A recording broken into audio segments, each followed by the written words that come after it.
बिस्मिल्लाहिर्रहमानिर्रहीम। इस्लामिक नाज़रीन, patrolling police मुलाजमीन की फलाह व बहबूद के साथ साथ ज़हनी व जिस्मानी सेहत के हवाले से भी बेहतरीन इक़दाम उठाए जा रहे हैं।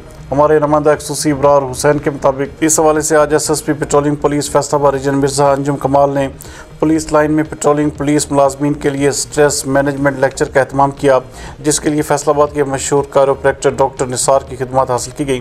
डॉक्टर निसार कायरोप्रैक्टर ने स्ट्रेस लीव पर पेट्रोलिंग मुलाजमान को एक्सरसाइज भी करवाई।